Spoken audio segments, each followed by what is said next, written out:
राज्यपाल हरबाबू बागड़े ने चूरू में ली जिला स्तरीय अधिकारियों की बैठक। विकास कार्यों और जनहित की योजनाओं पर की चर्चा। बगरू में जुगल दरबार मेले के पोस्टर का विमोचन। विधायक डॉक्टर कैलाश वर्मा ने किया पोस्टर का विमोचन। डॉक्टर वर्मा ने मेलों को बताया समृद्ध सांस्कृतिक विरासत। जयपुर के राष्ट्रीय आयुर्वेद संस्थान में 15 दिवसीय राष्ट्रीय कार्यशाला आयोजित। सिखाया जा रहा है प्राचीन पांडुलिपियों के ट्रांसक्रिप्शन। धौलपुर में 12 भाई मेले को लेकर शहरवासियों को किया गया जागरूक। दुकानदारों और प्रतिष्ठान वालों को किया सूचित। अतिक्रमण को लेकर दी जानकारी। हनुमानगढ़ में दयानंद गौशाला सेवा समिति की बैठक। 2 साल के कार्यकाल का लेखा जोखा किए गए। प्रस्तुत कोषाध्यक्ष ने विस्तार से दी जानकारी।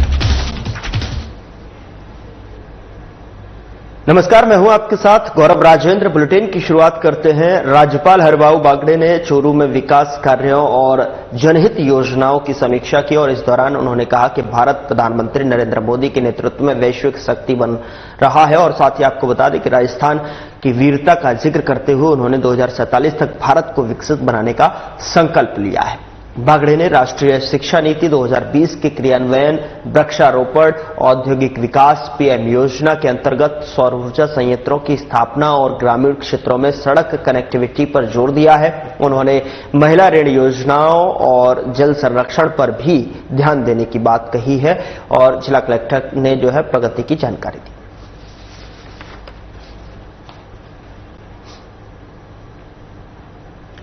मुख्यमंत्री भजनलाल शर्मा ने राजस्थान वरिष्ठ अधिस्वीकृत पत्रकार सम्मान योजना के तहत 18 पात्र पत्रकारों को सम्मान निधि देने की मंजूरी दी है। सूचना एवं जनसंपर्क विभाग की विभागीय समिति की अनुशंसा पर यह निर्णय लिया गया है।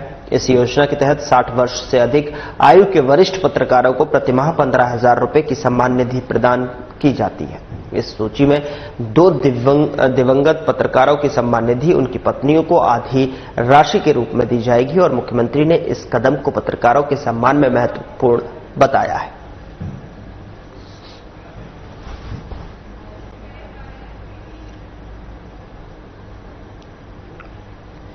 सीएम भजनलाल शर्मा ने आगामी राजस्थान दिवस के अवसर पर प्रदेश भर में कई वर्गों के लिए कार्य आयोजित करने की घोषणा की है। उन्होंने कहा कि रोजगार उत्सव के तहत युवाओं को नियुक्ति पत्र प्रदान किए जाएंगे और जिला मुख्यालयों पर जो है रोजगार मेला आयोजित होगा और इसके अलावा स्किल नीति और युवा नीति लागू की जाएगी। महिला सशक्तिकरण के लिए मुख्यमंत्री ने लाड़ो प्रोत्साहन योजना, विवेकानंद स्कॉलरशिप योजना और कालीबाई भील योजना के तहत कई लाभों की घोषणा की है, जिसमें महिला समूहों को CIF राशि और स्कूटी वितरण शामिल है।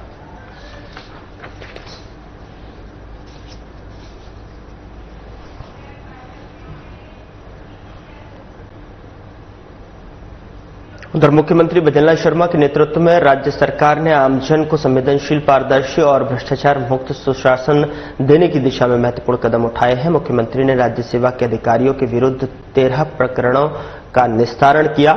इनमें सेवानिवृत्त अधिकारी की पेंशन रोकने और 3 सेवारत अधिकारियों के वेतन वृद्धि रोकने का निर्णय लिया है और साथ ही भ्रष्टाचार निवारण संशोधन अधिनियम 2018 के तहत 7 अधिकारियों के विरुद्ध अभियोजन स्वीकृति प्रदान की है और मुख्यमंत्री ने सेवानिवृत्त अधिकारियों के 3 प्रकरणों में दोष सिद्ध के निष्कर्ष को अनुमोदित किया और एक और अधिकारी को परनिंदा से बरी किया।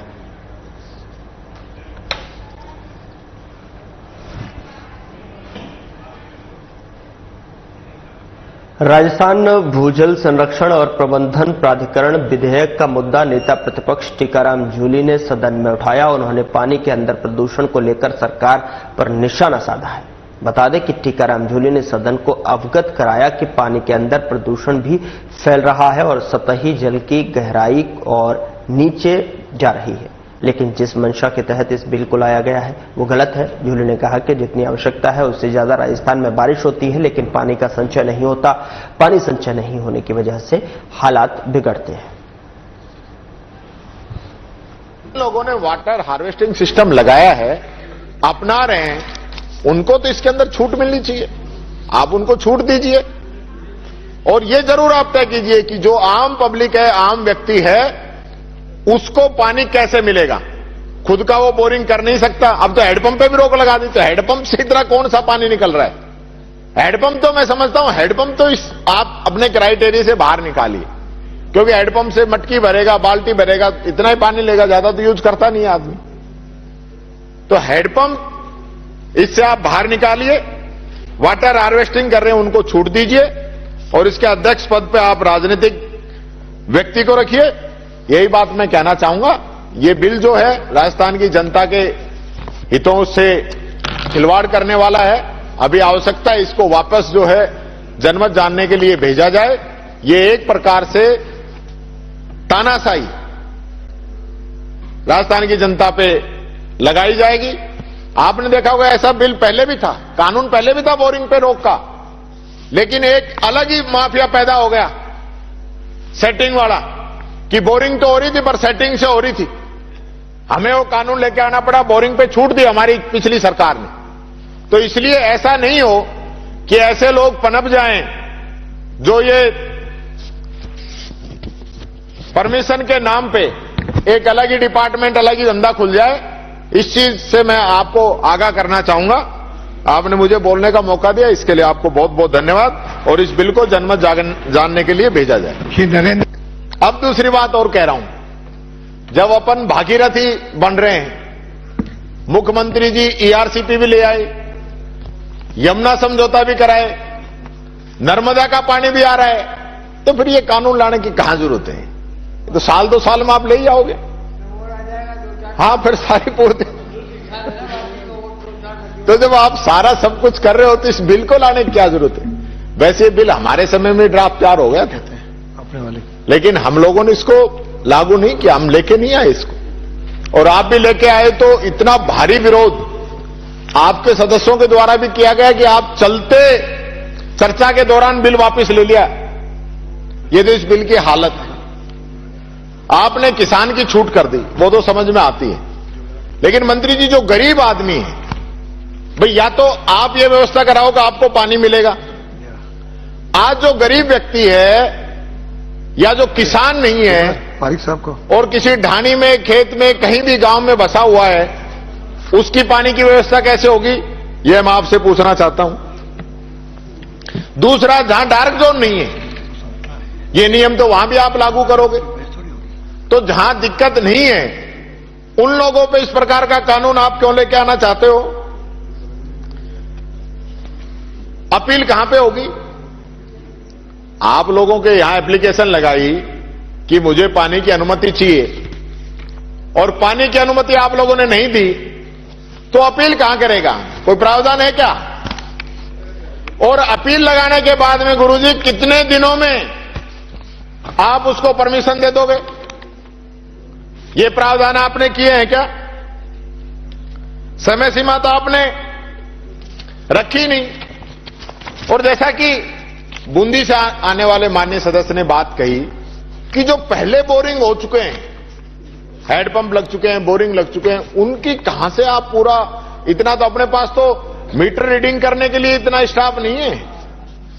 वहां तो अपन दूसरों के भरोसे चल रहे हैं, पंचायतों के भरोसे चल रहे हैं, एक एक दो दो कर्मचारी बड़ी मुश्किल से अपने हैं। तो अपन इसी काम में लग जाएंगे तो जो काम पहले वाला ही इतना डिले चल रहा है उसको अपन कैसे करेंगे? ये बात मैं कहना चाहूं। आपने इसके अंदर, कमेटी के अंदर सारे अधिकारी रख लिए, 2 एमएलए साहिबान को भी रखा है आपने मेंबर, पर आपने इसका अध्यक्ष जो है किसी राजनीतिक व्यक्ति क्यों नहीं रखा? आप तो खुद ही रह जाते इसके अंदर। राजनीतिक व्यक्ति इस पद के ऊपर, अध्यक्ष जो है राजनीतिक व्यक्ति होना चाहिए, ताकि जनता अपनी बात उसको अपने तरीके से कह सके। अधिकारी तो है ही ना। जब 15-20 जो लोग हैं सारे ही तो अधिकारी हैं, 2 लोगों को छोड़ के, 2 एमएलए को छोड़ के, और 15-20 आदमी कौन सा फैसला कर देंगे? वो 3-13 ही होंगे। तो कोई छोटी कमेटी बनती, 5-7 आदमियों की बनती, आप अध्यक्ष होते, 2-3 अधिकारी होते, 2-3 जनप्रतिनिधि होते, तो उस चीज का फायदा जो है राजस्थान की जनता को मिलता और जल्दी जो है उसका डिस्पोजल होता।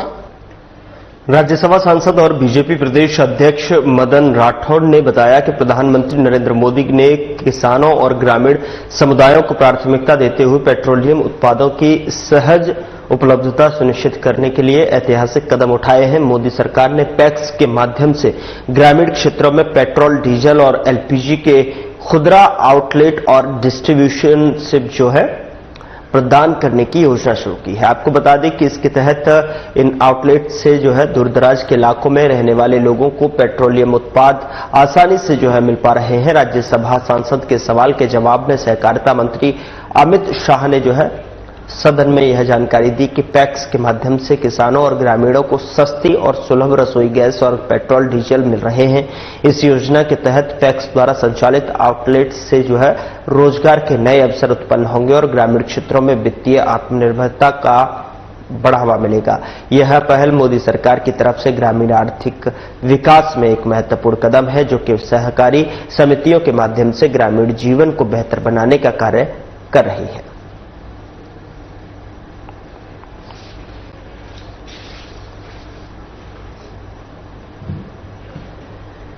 विधानसभा के प्रमुख सचिव भारत भूषण शर्मा सहित अन्य अधिकारियों ने विधानसभा अधिकारी परिषद के नवनिर्वाचित अध्यक्ष दिनेश कुमार शर्मा को बधाई एवं शुभकामनाएं दी और मंगलवार को राजस्थान विधानसभा अधिकारी परिषद की साधारण सभा की बैठक में दिनेश कुमार शर्मा को सर्वसम्मति से राजस्थान विधानसभा सचिवालय अधिकारी परिषद के अध्यक्ष पद पर मनोनयन किया गया है और इस मौके पर परिषद के सभी सदस्य उपस्थित थे। और आपको बता दें कि इस निर्णय का स्वागत करते हुए दिनेश कुमार शर्मा ने सभी का आभार व्यक्त किया है।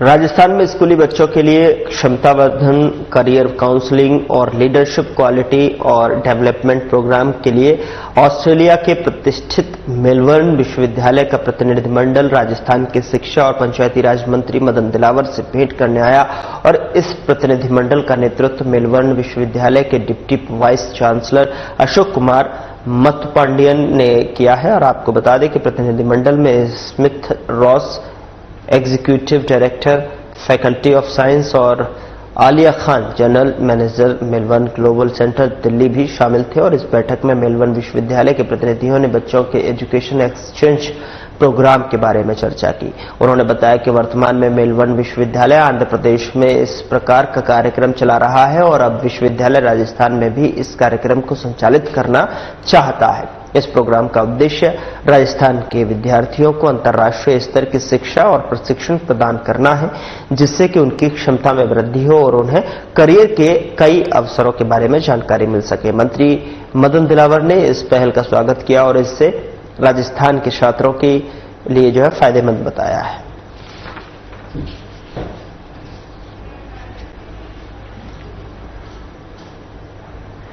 बगरू विधायक डॉक्टर कैलाश वर्मा ने बुधवार को जुगल दरबार मेला समिति और नगर पालिका बगरू ने जो है संयुक्त तत्वाधान में आयोजित होने वाले भव्य मेले के पोस्टर का विमोचन किया और इस अवसर पर मंदिर कमेटी के सदस्य और भक्तगण उपस्थित रहे। ये मेला 12 अप्रैल से 14 अप्रैल 2025 तक बगरू में आयोजित होगा।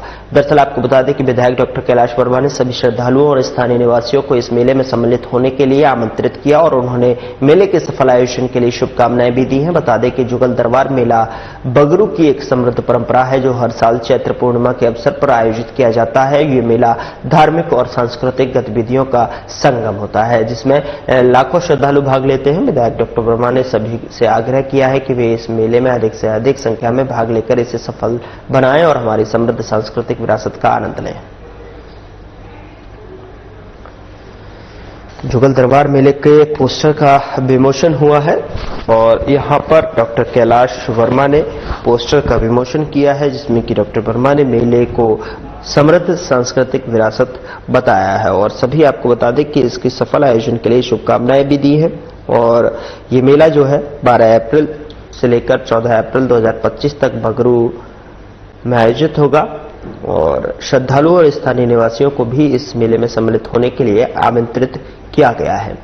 तो स्थानीय निवासियों को भी आमंत्रित करने के साथ साथ और इसके आयोजन को सफल बनाने के लिए शुभकामनाएं भी दी गई हैं, क्योंकि जुगल दरबार मेला जो है बगरू की एक समृद्ध परंपरा रही है, जो हर साल चैत्र पूर्णिमा के अवसर पर आयोजित किया जाता है।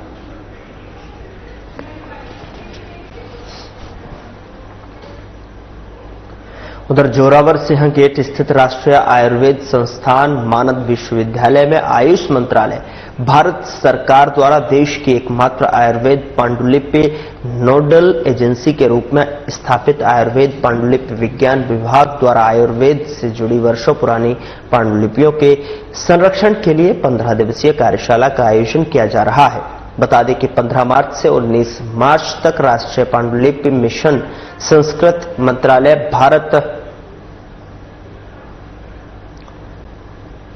मंत्रालय भारत सरकार के सहयोग से राष्ट्रीय आयुर्वेद संस्थान को लेकर जिस तरीके से जयपुर में चलने वाली इस राष्ट्रीय कार्यशाला में देश विदेश से पांडुलिपि के विद्वानों द्वारा 400 वर्ष तक की पुरानी दुर्लभ प्राचीन पांडुलिपियों के संरक्षण और ट्रांसक्रिप्शन की प्रक्रिया को राष्ट्रीय आयुर्वेद संस्थान में देश और विदेश से अध्ययनरत छात्रों को इस राष्ट्रीय कार्यशाला के माध्यम से सिखाया जाएगा। प्रोफेसर बनवारी लाल गौड़ ने बताया कि आयुर्वेद पांडुलिपियों को मूल स्वरूप में ही संशोधन कर संरक्षण करने की आवश्यकता है, जिससे कि आधुनिक आयुर्वेद विज्ञानों के ऋषि महर्षियों और प्रज्ञान। इस दौरान जो प्रोफेसर बनवारी लाल गौड़ ने अपने 50 वर्षों पांडुलिपि के अनुभव को प्रतिभागियों से साझा किया और वर्तमान में सुश्रुत संहिता पर स्वयं द्वारा लिखी जा रही टीका के विषय में बताया है। उन्होंने कहा कि संस्कृत व्याकरण के शिक्षण पर भी जोर दिया है। बिना संस्कृत व्याकरण के पांडुलिपि का कार्य असंभव है। पांडुलिपि के शब्दों की त्रुटि को पकड़ने के लिए छंद, संधि, समास और प्रत्यय और कारकों आदि का ज्ञान आवश्यक है। साथ ही आपको बता दें कि इसका आयोजन जो है 15 मार्च से लेकर जो है 29 मार्च तक किया जा रहा है।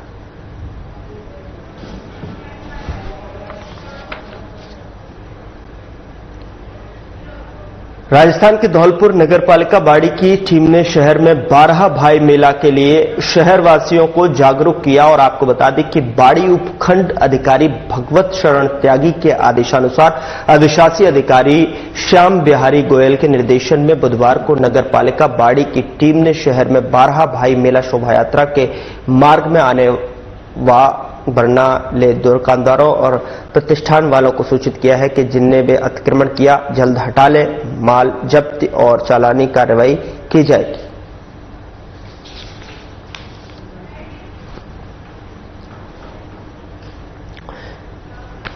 तो शहरवासियों को जागरूक किया गया है अतिक्रमण को लेकर और चेतावनी भी दी गई है, जिसने भी अतिक्रमण किया है उसे जल्द से जल्द जो है समेट लें, वरना कार्रवाई इस पर वैधानिक की जाएगी।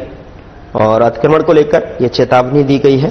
जहां पर बता दें कि नगर निगम बाड़ी की टीम ने शहर में 12 भाई मेला के लिए शहरवासियों को जागरूक किया है और साथ ही साथ जो है इसको लेकर अतिक्रमण को लेकर जानकारी देते हुए चेतावनी भी दी है कि दुकानदार और प्रतिष्ठान इसके लेकर जो है अपनी दुकानों के बाहर जो अतिक्रमण करते हैं या फिर मार्ग पर अवरुद्ध पैदा करते हैं उसको जल्द से जल्द जो है उसे हटा लें, वरना आगे की वैधानिक कार्रवाई की जाएगी।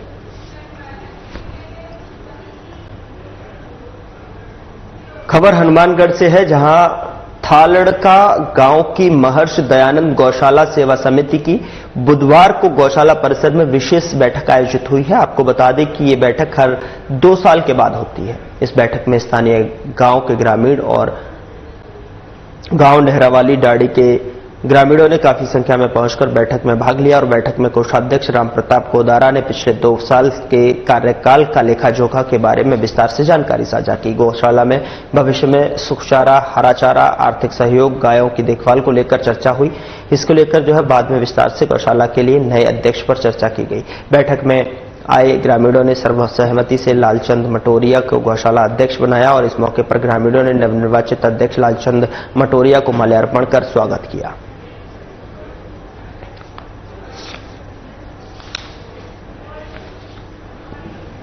आज गांव की गौशाला महर्षि दयानंद गौशाला थालड़का की वार्षिक बैठक हुई, जिसमें सभी ग्रामीण लोग एकत्रित हुए। उन्होंने मुझे सर्वसम्मति से अध्यक्ष पद, आगे 2 वर्ष के लिए अध्यक्ष पद की जिम्मेवारी दी है।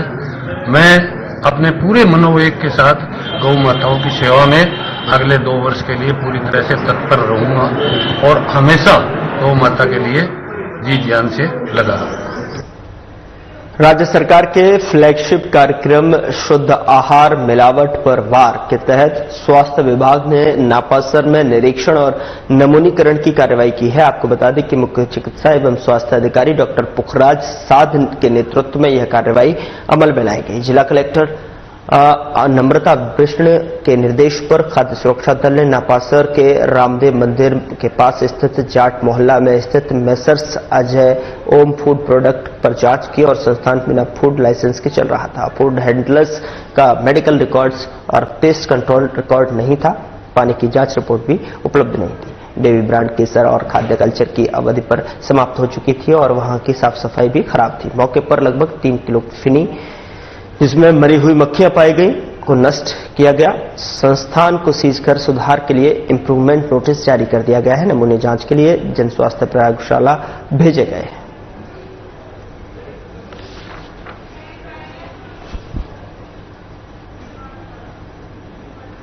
उधर बाड़ी धौलपुर राजस्थान के बिजौली स्थित गौशाला में जागृति महिला मंडल ने जो है गौशाला और गौ सेवा का आयोजन किया है। आपको बता दें कि इस कार्यक्रम में लगभग 50 किलो आटे की रोटियां महिलाओं ने अपने हाथों से गायों को खिलाई और 70 किलो गुड़ को टुकड़ों में काटकर गायों को दिया है। इस दौरान महिला मंडल की सदस्य और एक ही ड्रेस कोड के तहत गौशाला पहुंची, जहां उन्होंने गायों के बीच में समय बिताया और भोजन ग्रहण किया। मंडल की सदस्य सोनम मित्तल ने बताया कि उनकी संस्था पिछले 2 सालों से कई सामाजिक कामों में सक्रिय है, जैसे विद्यालयों में बच्चों को सामग्री वितरण, और इस वर्ष बिजौली गौशाला के में जो है गायों को रोटी खिलाकर वे बहुत अच्छा महसूस कर रही हैं। उन्होंने कहा कि महिलाओं और पुरुषों को गौ सेवा जैसे कार्यों में बढ़ चढ़कर भाग लेना चाहिए। यह कार्यक्रम महिला मंडल द्वारा आपस में एकत्रित किए गए पैसे से आयोजित किया गया था। गौ सेवा के बाद महिलाओं ने आपस में गुलाल की होली भी खेली। इस मौके पर रजनी सिंगल, सुमन बंसल,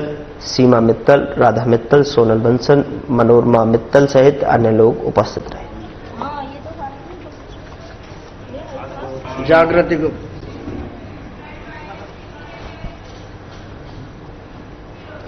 डूंगरपुर में अरिहंत कंप्यूटर क्लासेस में राजस्थान सरकार द्वारा संचालित निःशुल्क RSC IT कंप्यूटर प्रशिक्षण का शुभारंभ किया गया है। कार्यक्रम का आयोजन नगर परिषद डूंगरपुर के पार्षद जयेश लोधावरा, पंकज जैन और RKCL सर्विस प्रोवाइडर देव इन्फोटेक के निदेशक भाविन श्रीमाल द्वारा किया गया। अरिहंत कंप्यूटर क्लासेस के निदेशक सुनील जैन ने बताया कि राजस्थान सरकार और RKCL द्वारा आवंटित सीटों पर महिलाओं और बालिकाओं को 15 फरवरी से निःशुल्क प्रशिक्षण प्रदान किया जा रहा है। कार्यक्रम में पुस्तक वितरण और सरकारी योजनाओं की जानकारी भी दी गई। बता दें कि संचालन रमेश डामोर ने किया था।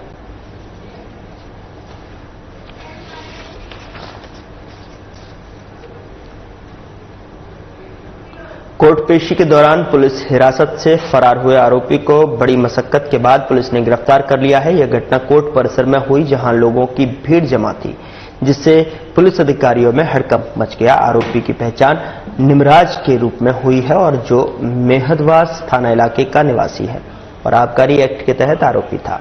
पुलिस ने आरोपी की तलाश में कई जगहों पर छापेमारी की और आखिरकार उसे मुख्य पोस्ट ऑफिस के पास पकड़ लिया। आरोपी की गिरफ्तारी के बाद पुलिस ने राहत की सांस ली।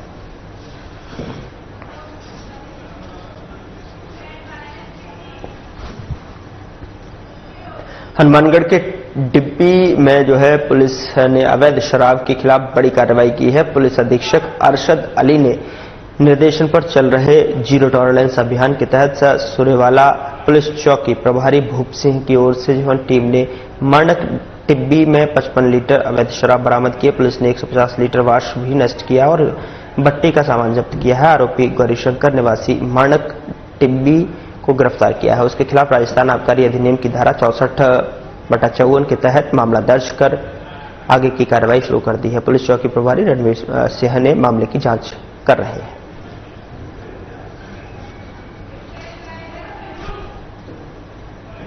हनुमानगढ़ के पीलीबंगा क्षेत्र में पुलिस ने ठगने वाले गिरोह का पर्दाफाश किया है। गिरोह के 3 सदस्य गिरफ्तार किए गए हैं, जिन्होंने राजस्थान, पंजाब और गुजरात में कई ठगी की वारदातें की थी। 6 जनवरी को पीलीबंगा के सरकारी अस्पताल के पास में एक महिला और पुरुष ने 70 वर्षीय परमेश्वरी को ठग लिया। महिला ने उन्हें सोने की बुझली चोरी से बचाने का बहाना बनाकर उनके कानों की बिजली ले गया। और आपको बता दें कि रूमाल के केवल कागज और 50 रुपए का नोट था। पुलिस ने विशेष टीम गठित कर आरोपियों को गिरफ्तार किया है, जिनमें अर्जुन, बीरूराम और कृष्णा देवी शामिल हैं। आरोपियों ने पंजाब, राजस्थान और गुजरात में भी ठगी की घटनाओं को स्वीकार किया है। पुलिस जांच कर रही है और अन्य गिरफ्तारियों की संभावना जताई जा रही है।